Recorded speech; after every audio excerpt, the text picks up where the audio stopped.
de l'Assemblée nationale et camarades candidats pour moi-même, Christophe Bosso et Modeste Bat. Je voudrais vous dire avec émotion combien je retrouve ce micro de l'Assemblée nationale. Ça m'a beaucoup manqué.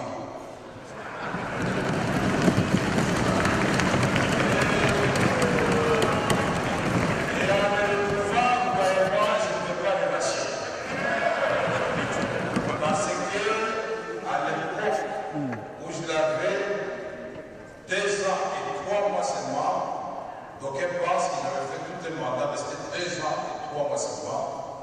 Mais on continue à parler de cette belle époque où nous voyons l'honorable Sessanga monter ici, parler à l'aise jusqu'à la fin.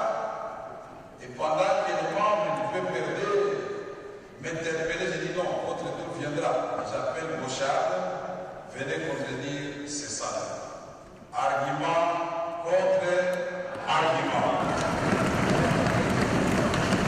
Ceci pour que le peuple congolais soit éclairé sur la gestion de la chose publique. Le président Félix Tshisekedi Tshilombo, mon frère, mon chef, mon allié de première heure depuis Nairobi.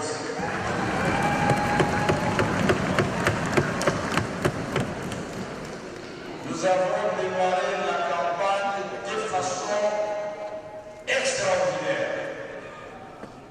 Sous la pluie, nous avons même demandé au général Kassongo de nous casser pour ouvrir la route.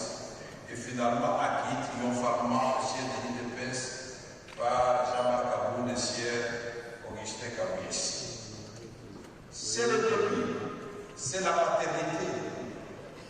Mais je voudrais saluer aussi l'ingéniosité du chef de l'État, qui au départ n'avait pas la majorité, a pu, grâce à sa vision, convaincre nos collègues que je salue chaleureusement, qui sont venus des FCC, parce que tous, finalement, nous sommes les enfants de ce pays pour constituer l'union sacrée qui est devenue désormais notre famille politique. La question de ce jour, il s'agit des primaires. Ceux qui ne savent pas les primaires, c'est-à-dire celui qui va gagner sera le seul candidat de l'Union sacrée après-demain au poste de président de l'Assemblée nationale. C'est un moment important. En réalité, c'est aujourd'hui que vous allez vous exprimer. Avant de continuer, je voudrais ici réaffirmer haut et fort, puisque dans notre pays, j'ai constaté une chose. On aime beaucoup les flatteurs. On aime beaucoup les chants. On aime beaucoup les gens qui gesticulent. C'est pas mauvais. Mais si à cela, on peut ajouter l'énergie pour produire une action et apporter des changements, ce serait mieux pour la concrétisation de la vision du président de la République, Félix Antoine Tshisekedi Tshilombo. Donc nous serons là,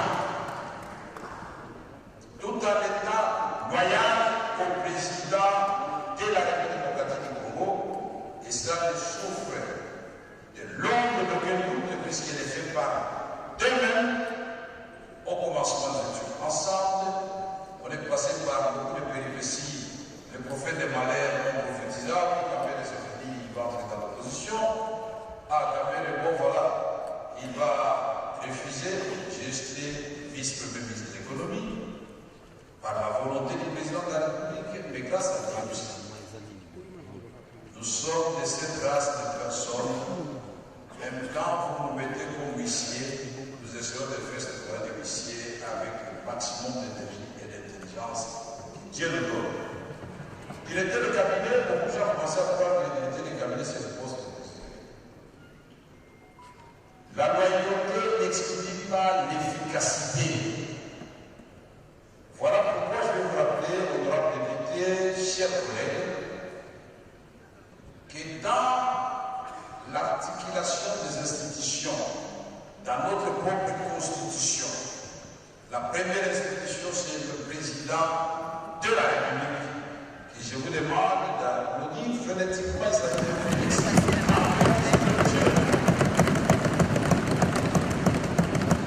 La deuxième institution, c'est l'Assemblée nationale. Et je vous demande de nous applaudir phonétiquement. Nous sommes tous le numéro 2 de ce pays. La troisième institution, c'est le Sénat. Je vous demande d'applaudir aussi. Le gouvernement, c'est la quatrième institution. Et les cours et tribunaux constituent la cinquième institution. Et alors, notre mission, en acceptant cette candidature, c'est d'abord redorer l'image de l'Assemblée nationale, lui donner ses lettres de noblesse.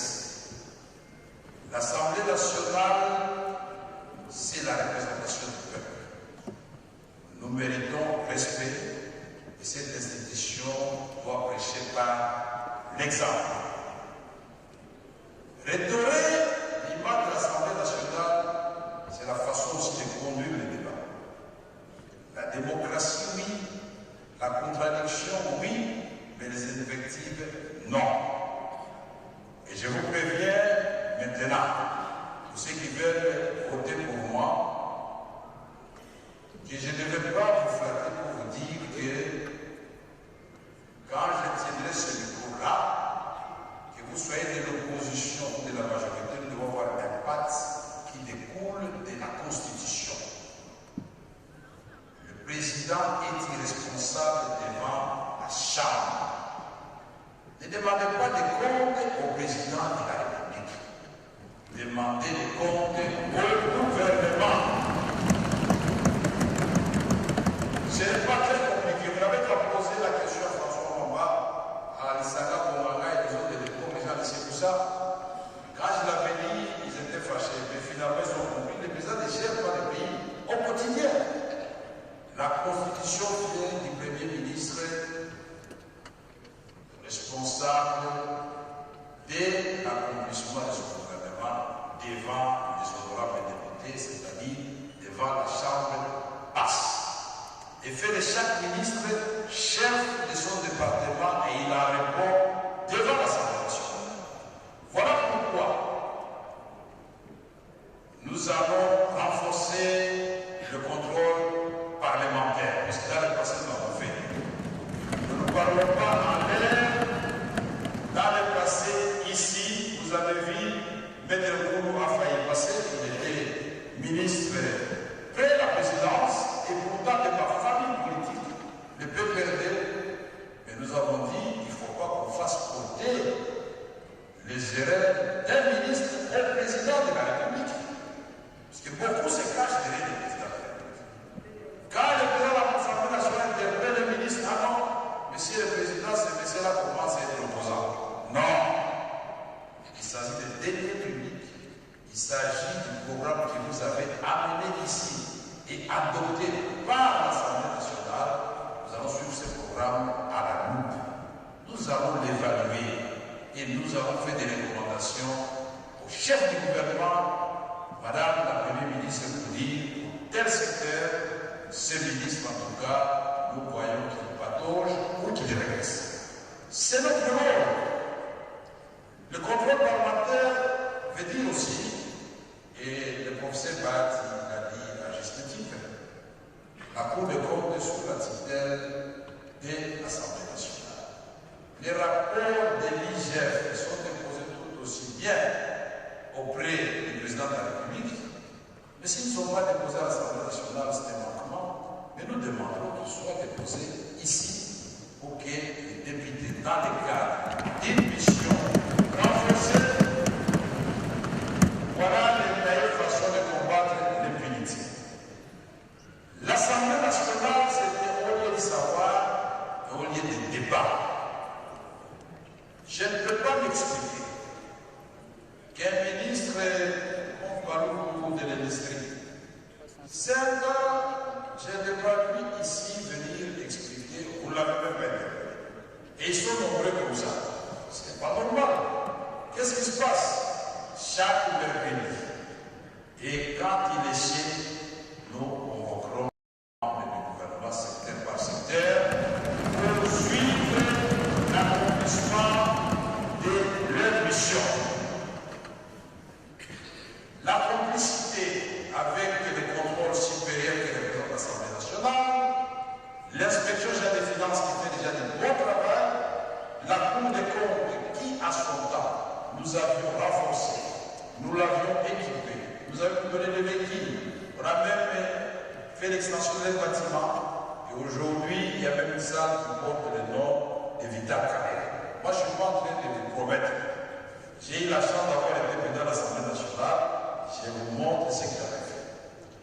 Le député national ne sera plus ramassé dans sa maison comme un vulgaire personnage. Il a des civilités. Le procureur général doit m'écrire et motiver sa demande de lever des humilités. Si la motivation ne convainc pas la plénière, je vais lui répondre non.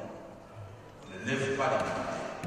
Je n'ai pas allé, Jean-Claude Weber depuis la cette salle, du Mandassé, du Thérèse, moi, du Sanga Bonganga, j'ai eu beaucoup de demandes de l'éligibilité ici dans cette salle. Tant qu'il n'y avait pas de motivation, dans le cas de séparation de pouvoir, seulement, que chacun fasse son travail. Mais si un député sera coupable d'une infraction avérée, nous devons l'éliminer.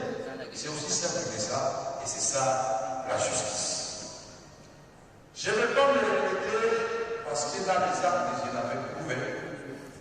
Aujourd'hui, je ne comprends pas pourquoi personne n'explique à la population que les députés n'ont pas de train de vie qu'on leur prête. Mais là que vous êtes, vous le devez.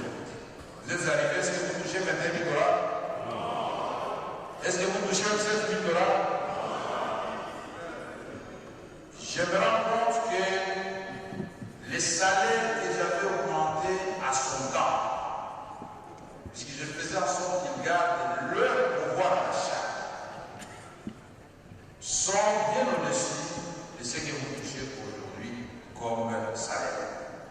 J'avais multiplié par 10 les salaires des administrateurs de l'administration.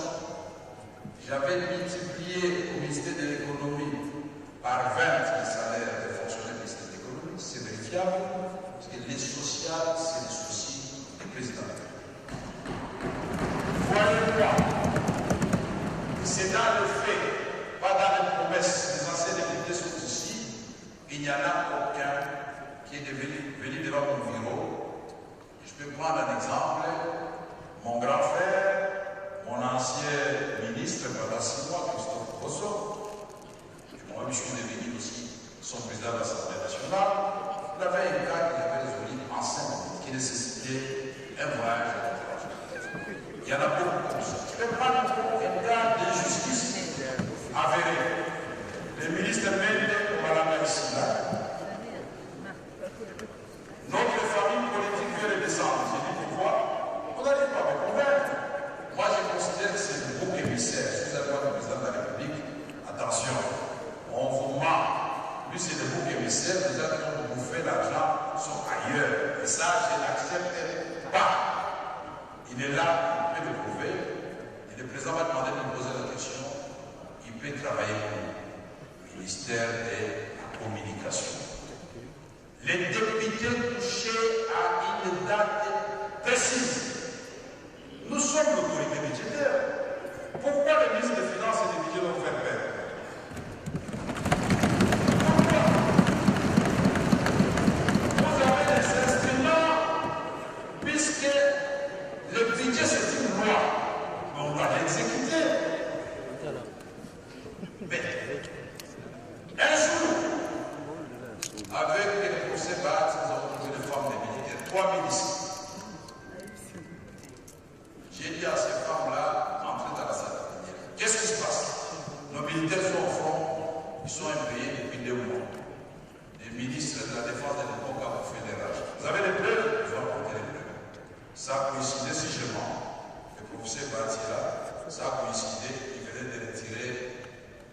salaire de député. Nous devons savoir nous oublier parfois pour le peuple. J'ai demandé que maman, on vous paye aujourd'hui jusqu'à 2h du matin. On a payé les femmes des militaires. Et j'ai téléphoné au ministre des Finances et du Budget. Faites un bon engagement pour que j'ai appelé la Banque centrale à 10h pour récupérer l'argent de l'Assemblée nationale. Jean-Claude Massard, le voilà, il est là. Il avait payé à 10h de la nuit. C'est ça qui c'est l'autorité. Nous avons fait la diplomatie parlementaire. Nous avons fait plus de 27 pays au monde, y compris le Rwanda qui gagne. Avec mon grand frère Léoké Ouadongo. Au début, il avait peur du Nord. Nous allons à Kigali, on va nous tirer, nous allons dire que vous là, vous êtes méchants, vous êtes agresseurs, vous suivez chez nous, et nous venons vous le dire en face. La géographie nous commande d'être là, mais si vous voulez que nous vivions en paix, retirez-vous de notre pays et les choses vont aller de l'avant. J'ai pris la parole au Congrès. Députés et Sénat, vous en avez eu pour leur compte, et ça fait date. J'ai été au Burkina Faso, j'ai été à l'Italie, j'ai présidé le Parlement mondial, j'ai été à Madrid, j'ai été partout. Bref, la diplomatie parlementaire va venir. Vous allez voyager, pas les mêmes, mais j'ajoute des éléments. Pour les vacances parlementaires, c'est votre droit. Moi, j'avais instauré, c'était respecté.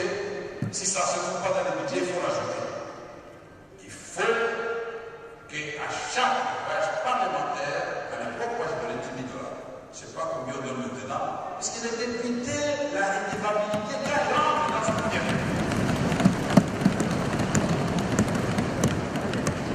Dans Prosper, il rentre, mais il a 500 personnes qui s'arrivent.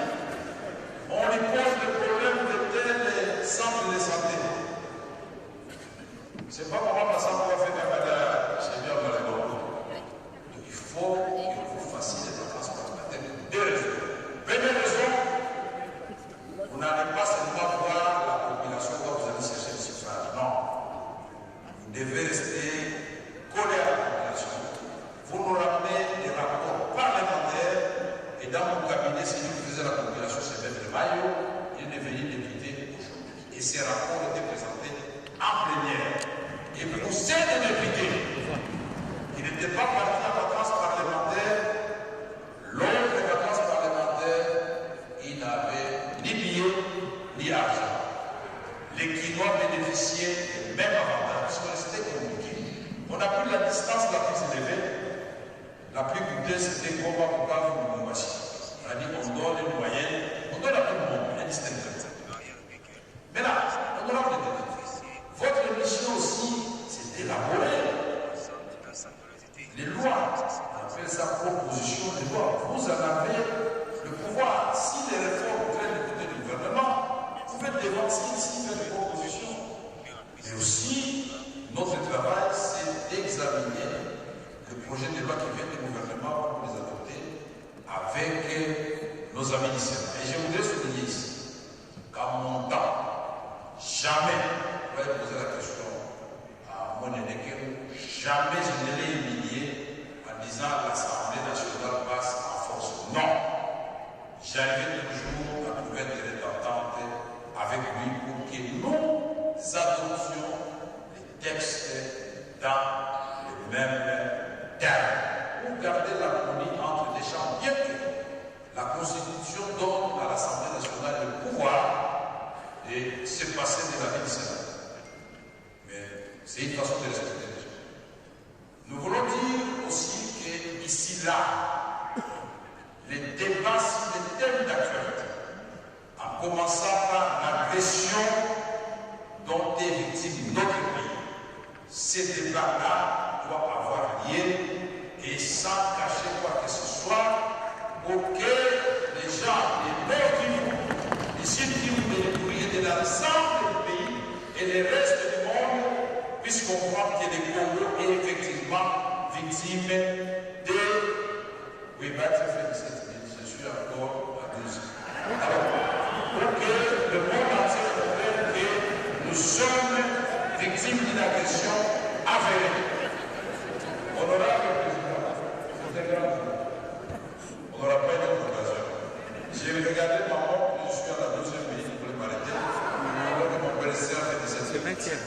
Alors, donc, ce n'est pas là que c'est important de boire. Il faut donner aux députés des éléments de langage. Des éléments de langage. Insulter, ça ne sert à rien. Mais quand vous articulez très bien, vous montrez la misère des Goma, la misère des Luchou, des Bassis, des Drodo, des partout là-bas, des Chabonda, des fils de Baraka, de l'Équateur, des Mongolo et les gens vont comprendre qu'effectivement on ne doit pas jouer. Nous devons tous nous unir comme un seul homme pour faire face à cette agression derrière le commandant suprême Félix Antoine Tshisekedi Tshilombo et derrière le gouvernement de la République parce que il y a une collaboration interne institutionnelle. Mais c'est tout. Je vais exhorter le président de la République comme à son temps d'instaurer un espace interinstitutionnel où les chefs des institutions se rencontrent et ceci découle de l'article 67 de la Constitution. Le président et les garants pour recevoir cette institution pour que le président ait des suivis de tout ce qui se passe dans le pays sans se mêler dans la façon de le faire.